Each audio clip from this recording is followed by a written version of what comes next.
It's not about making it wrong. It's not about judging ourselves for it, because we all have a wound of some sort. I don't need to be anybody else. I don't need to prove myself to anybody else.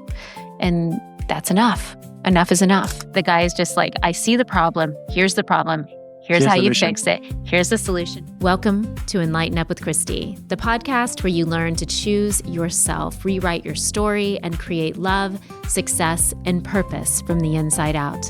I'm your host, Christy, and here we go, beyond surface level change into real transformation. All right, everyone, welcome back to Enlighten with Christy. I am so happy to be back here with my amazing partner in love. And of course, we always start our episodes with a little bit of heart-opening cacao. Thank you for bringing me some hot cacao, because this room is really cold right now, and would love some. It will warm your heart. Well, thank you so much for having me again in your podcast. I really enjoy being here and sharing some wisdom with you. It's a blessing. So thanks, love. I love you. Okay, you want to pour? Yeah, of course. Okay, everyone. So this is a morning ritual that Gonzalo and I do together, and we like to have conscious conversations. And this morning we actually had conversations about some stuff that I was going through. So we're excited to be able to bring that conversation to all of you. Blessings, baby. Blessings. I love you.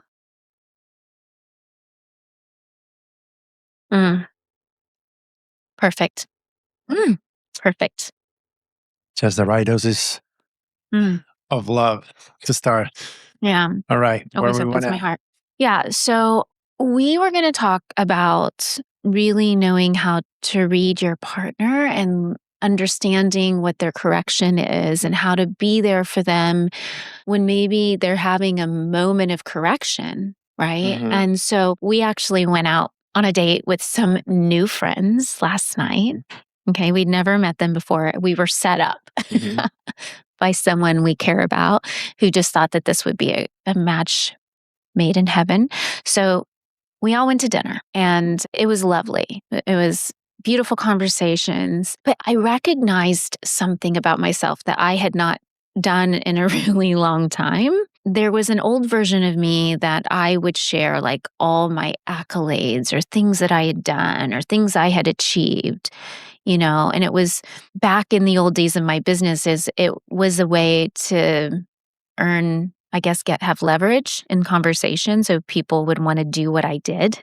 Right? I hadn't done that in forever. And last night I found myself like doing that. And I woke up this morning and we were sharing our ritual. And I said, babe, I kind of feel icky. You want to tell me like what I said in that? I was like, I just feel like maybe I didn't show up fully authentically as myself, and I showed up as an old version of myself. And we started dissecting that. And so what did you say after that? Because I think it's important to also take people through the process. Like for me as a woman, I'm sharing with you, not for you to fix me, right? Not to fix what I'm saying or to tell me what I've done wrong. What happened this morning? Well, that was really good. So to put a little more context around it, we are trying to, and maybe if you are in a relationship, you will see that many times when you go out with your partner, there's a lot of dynamics, right? You meet people for the first time and you have engaging conversations. Maybe it's a party, maybe it's a restaurant, whatever is the situation. Sometimes it's so easy for us to get lost in that dynamic. And sometimes, for example, in our case, Christy was sharing, I got super engaged when we went out with one of the guys in the group, and we were like brothers, and we were so connected, and we were like taking over the conversations, and we were like so much in the flow. Some moment I recognized that my partner, she was getting behind a little, and she's for those who know her, like a super powerful woman. And it was really interesting for me to see how the dynamics change, where sometimes she's the one that I don't want to say they're taking control a bit, but she's the one that it's dominating the conversation. And it was different. And it was a flow. And at that time, I recognized that she was a little, not left behind, but I feel like a little trigger on her, and put my hand into your back, right, babe? And just trying to welcome in her, just to like, relax, get out of your head. This is just, natural. We are having fun with these people that we just met, and it's beautiful. Enjoy it. Don't try to bring the old Christy. It's whatever it is fine. And I think what that makes a couple even more powerful. Not that in that situation, but in life in general, because you can see like you're aware of your partner and where she is at that moment, and you can be there for her. Just a little gesture, a hand, something. It will make it come to the reality again. Yeah. Well, and this morning, I think what's important about this, babe, is that being able, number one, for us to have a space where I'm not being judged or you're not being judged when you bring an insecurity to me or I bring an insecurity to you. Like you brought one to me the other day and we talked about it. But, this morning, there's no judgment. It's like compassion for your partner, right? And so this morning I was like, wow, I just want to understand why I did that. Where was that coming from? So I observed the behavior that I fell into, an old behavior. And I recognized that you show up with charisma and power, which is the very thing that I was attracted to.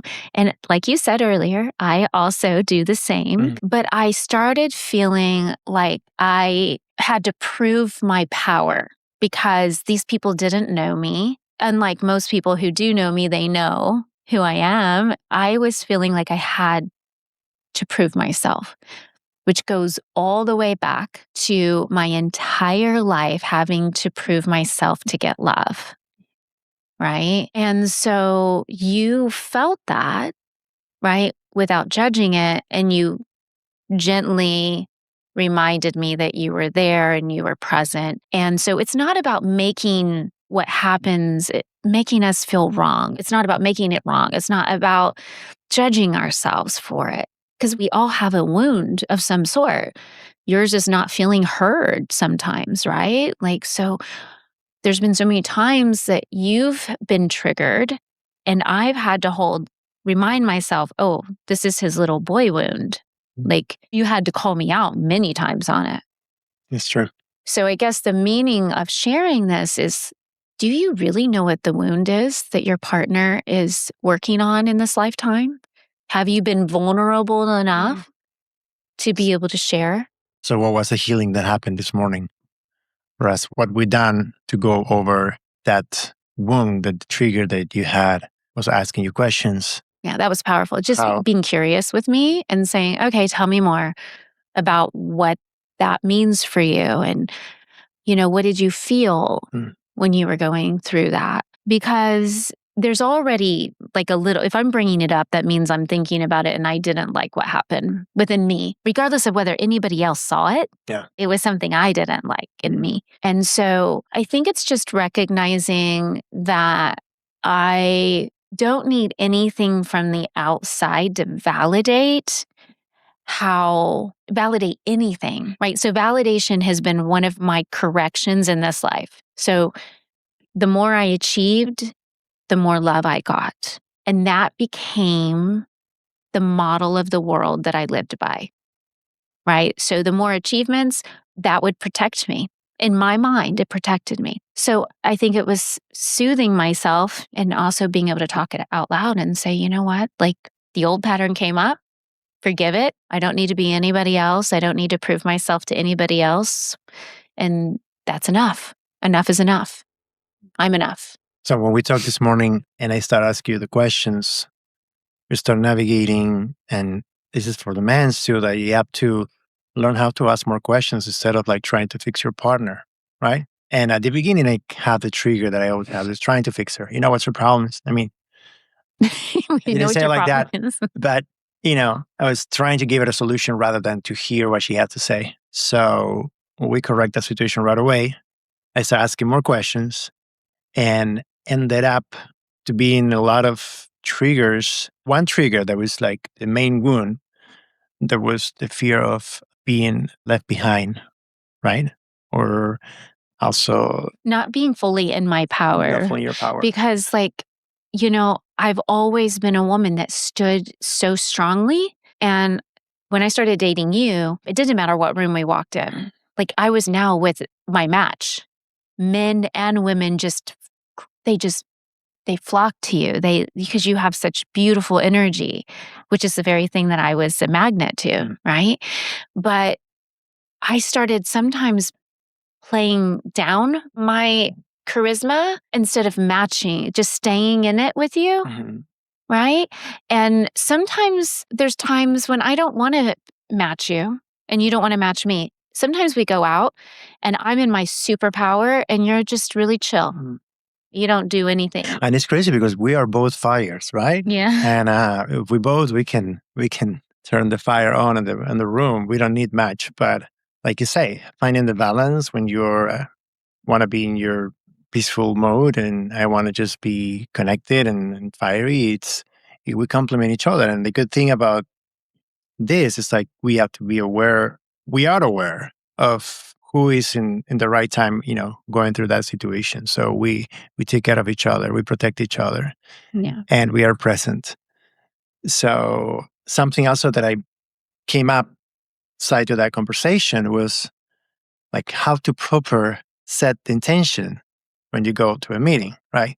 What's the intention behind? Are you going there just because you're thinking about doing a business or having a benefit for you or having interest? And I think when you do that, you are so in your mind that you are forgetting about what's the most important thing, that is about to connecting with those souls that you're meeting. And what I learned about in my life and meeting with many people is like, I mean, you can have your own interest with the other person too, but I think what's the most important, what makes the thing shine and create a nice bond, a nice friendship, is just like set up the intention that you just care for that soul, that you going to go there and just going to ask so many questions about them to make them feel seen, heard, and loved. That you are a brother, you want to connect with them and want to generally are interested about them. And when it's like that, you're going to see the difference. Like, you're not going to be in your head.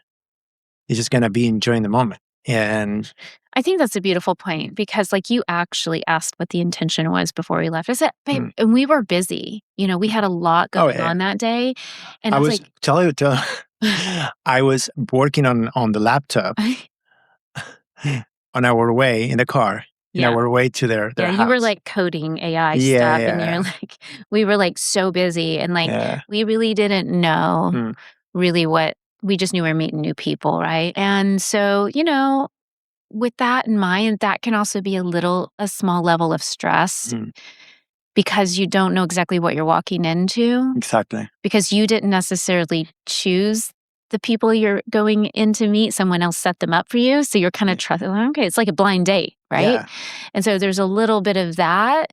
But we had each other. But I think at the end of the day, it was really a beautiful lesson for me because I found myself starting to shame myself about like, God, why did I do that? Why did I go back to that behavior? That's not who I am, right? And that's why I brought it up to you this morning. This is why conscious conversations with your partner, that's why we do the morning rituals, because it's these moments that, we have a partner. That's what a soul partnership is all about. And that's why we love to teach our foundations and our tools to couples, because if you don't have a foundation where I feel safe enough to come to you. And you have a mirror, you have someone that you can talk about it and digest whatever thing you were holding that got triggered. And who else are you going to do that work with? A therapist? I mean, you can, but I think a partner, when it reaches this level of connection and love and maturity and spiritual awareness is when you get to really see the things in a different perspective and have the proper space to go through that process and understand it and elevate your soul. We had so much connection this morning. Like, I felt like there was just so much love between us. Like, even our little Neo was just like feeling the love. We just had all this deep love and connection because we took the time to connect. Yeah. We didn't turn on our phones. And I think that's a thing. I think we've been conscious of not turning the phone on first thing in the morning, connecting, even if it's for 15 or 20 minutes. Yeah. Most important part of the day, to connect with ourselves and the creator and then each other. Yeah. And if that's good, everything else is going to be good. Yeah. But the problem is most people, what's the first thing that they do? They turn on their phone and they look at their social media, or they run to their kids to take care of the kids. Right. And so we're just reminding you that at these little moments where you can have conversations about things that you're navigating and allow your partner to be there for you. Yeah. And also allows you yourself to reflect, because every time that you are going through a healing process, even if it's not for you, for your partner, you're indirectly receiving the healing because everything that she's going through, you're mirrored, you're feeling it, and maybe it's always something for you that you need to take care of that. I mean, that you can relate and heal it in yourself too. So that's so important what you say, babe. Yeah. Not let the day run you and just have intentional practices in the morning. So then you're more grounded, you're more present during the day and more conscious. Yeah. When you were saying that we started off a little bit sketchy because you started trying to fix my problem, which is typical, for guys to do. We talk about I'm a fixer. all men are. All masculine energy are, and it's not just men, it's masculine energy. So if a woman's in her full masculinity and her partners and they're, so what I always see is that one video where the woman has the nail in her forehead and the guy she's like, I just have a headache and my head's been hurting. And the guy's like, okay, you've got a nail in your head, just pull it out. And it's just such a funny reminder. If you haven't seen that video on YouTube, you have to, because it's the guy is just I see the problem. Here's the problem. Here's how you fix it. Here's the solution. But all she wants we you want to to move forward to the next thing. I mean, the day is so complicated. It's just get around the problem, and we don't want to carry the energy. But that's the very first thing that we should be doing as a man, and listen to our partner. If we're in a relationship, that's a great opportunity for us to see what's in us too, and so we can help our partner, and through that also create healing for ourselves with patience, with compassion, having more love and understanding that everything is a reflection of you. So yeah, I love it. But before we do that, we have to build the foundation. So Gonzalo, we are sharing a free webinar in June. Okay, so in the show notes, there's going to be a link where you can sign up and grab your seat. It's going to be limited spots available because we really want to just give as much of the good stuff as we can in 2 hours. Yeah. I mean, come on, guys. I want to see a lot of men here. Yeah? I want to see a lot of men showing up for this event. Every time I go to these kind of events, it's relationship, spirituality, even business, but related with spirituality, I see a lot of women lately in percentage than men. So I want to see more men showing up and doing this kind of work. We promise it's not going to be painful. Yeah, a little. But women, it'll be growing pains. We were perfect. It's okay. Stop being a wimp, right? Yeah. You need to put the ego on the side and just do the work. Believe me. It's worth it. Yeah. Definitely been worth it. Well, thank you, babe. I'm really excited that we're bringing this wisdom and all of this knowledge and these teachings to the world in the best way that we can. So thanks for being on the show. Thanks for having me. Yeah, we'll have you on next time. And I'm so grateful for you all once again, for being here with us and showing up and listening to this podcast. Share it with your friends and family. And remember that, you make a difference in the world. And every smile, every act of kindness matters. So we'll see you next time. Bye for now. If this episode spoke to you, share it with someone who needs it. And don't forget to subscribe so we can continue rewriting your story with us. Until next time, choose yourself.